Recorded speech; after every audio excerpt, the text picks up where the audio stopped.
Olá, meu amigo e minha amiga, aqui é o pastor Charles Cruz para mais um podcast e estamos falando sobre Atos dos Apóstolos e agora nós vamos tratar sobre o capítulo 2. Conforme falei na pregação anterior sobre o capítulo 1, Atos foi escrito por Lucas, que escreveu os dois livros, tanto o Evangelho de Lucas como este também, o livro de Atos dos Apóstolos. O propósito do livro é relatar a historicidade da igreja de Jesus, ou seja, ele é o primeiro livro sobre a igreja cristã. No capítulo 2, vamos perceber que aqueles irmãos que estavam reunidos em oração no capítulo 1, eles permaneceram até que aconteceu algo extraordinário, algo fenomenal, que os impactou a ponto de respingar em outros que estavam próximos a eles. Por que próximos a eles? Eles estavam numa casa próximo à grande festa. Que grande festa era essa? Era a festa do Pentecoste, que era uma das três grandes festas dos judeus. A primeira, a Páscoa, que acontecia 50 dias antes do Pentecoste. O nome Pentecoste significa 50º dia, né? A festa acontecia 50 dias após o sábado da Páscoa. A festa do Pentecoste também era conhecida como Festa das Semanas, Festa da Colheita ou Dia das Primícias. Devemos lembrar que eles estavam reunidos desde a Páscoa, que foi exatamente quando Jesus morreu. Jesus morreu no dia da Páscoa lá, que era a grande festa dos judeus, e depois de ter ressuscitado, Jesus esteve com eles e lhes deu instruções para esperar a descida do Espírito Santo sobre eles para serem testemunhas, conforme diz em Atos capítulo 1, versículo 8. E eles então estavam ali, e 50 dias depois da morte de Jesus, que Jesus tinha morrido, estavam reunidos quando no versículo 2 relata que de repente veio do céu um som, como de um vento veemente, como um impetuoso, e encheu toda a casa que estavam assentados. Eram em torno de 120 pessoas, eles estavam nesta casa, e conta-se que eles então receberam a virtude do Espírito Santo. E pneumato é o significado da palavra espírito. Pneu, você vê, por exemplo, a palavra pneu é ar, né? Uma palavra que vem do grego. Pneumato é espírito no grego. E este pneumato encheu toda a casa onde eles estavam e veio como um vento veemente e impetuoso. Encheu aquelas pessoas e elas começaram então a falar em línguas repartidas como de fogo, que pousou sobre aqueles irmãos naquele dia. Lembrando que fogo é um dos símbolos do Espírito Santo. Lembra que João diz o que João diz a respeito do batismo? Ele diz assim, olha, que ele batizava com água, mas Jesus é aquele que batiza com Espírito Santo e fogo. Fogo serve para purificar, para moldar, para destruir. Então esse fogo vem para destruir o mal na vida da pessoa e vem para purificar, ou seja, se vem para destruir o mal, então vem para purificar e para moldar segundo o caráter de Deus. Isso é parte do processo de santificação, estava acontecendo na vida desses irmãos naqueles dias. E no versículo 4, que vai dizer que todos foram cheios do Espírito Santo e começaram a falar noutras línguas conforme o Espírito Santo lhes concedia que falassem. A ação é sempre do Espírito Santo. Esse batismo, como todas as outras manifestações, acontecem conforme a concessão do Espírito Santo de Deus. É a obra do Espírito Santo de Deus na vida da pessoa. E estava acontecendo naquele grande dia, aqui relatado em Atos capítulo 2. E no versículo 5 vai dizer que em Jerusalém estavam habitando judeus, homens religiosos de todas as nações que estão debaixo do céu.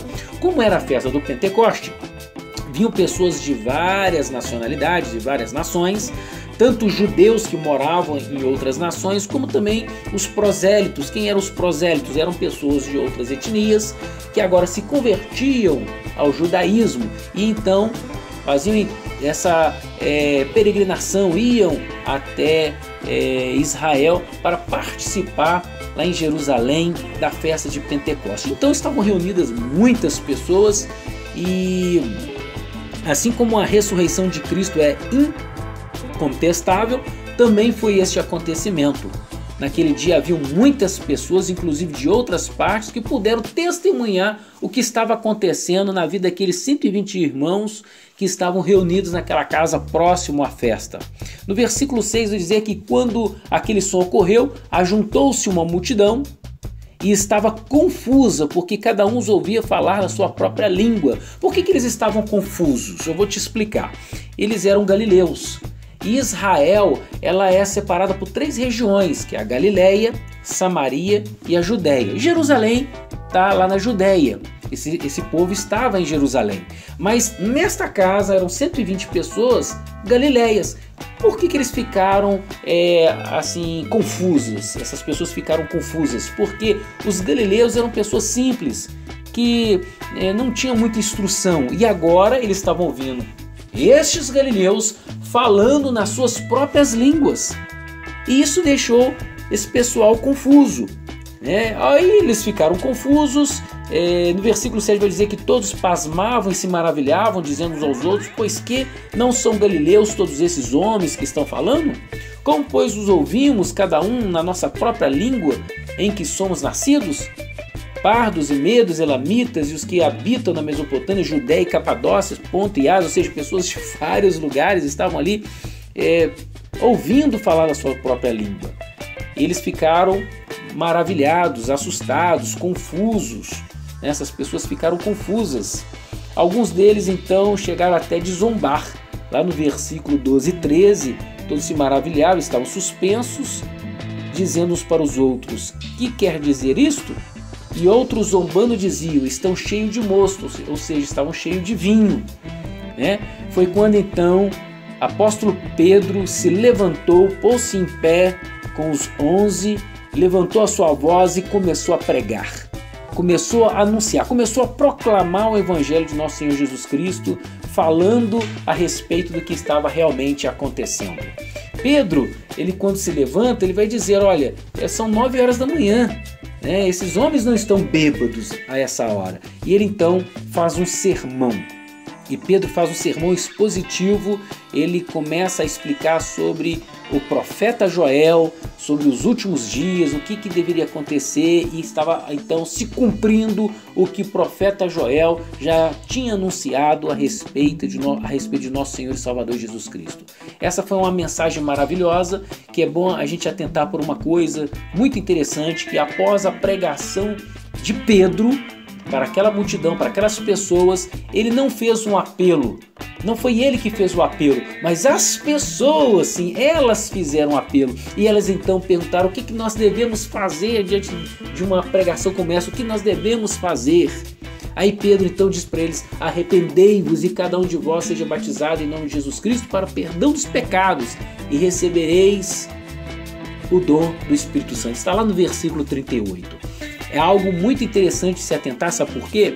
Porque muitas das igrejas evangélicas têm o costume de fazer o apelo.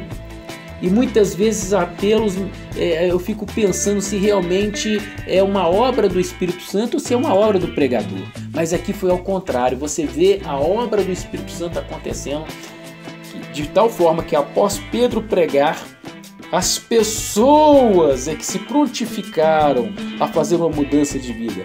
Elas é que perguntaram o que elas deviam então fazer. Então, versículo 37, e ouvindo eles isto, compungiram-se em seu coração e perguntaram a Pedro e aos demais apóstolos: que faremos, homens, irmãos? Olha que coisa maravilhosa, isso é muito lindo, isso é muito maravilhoso.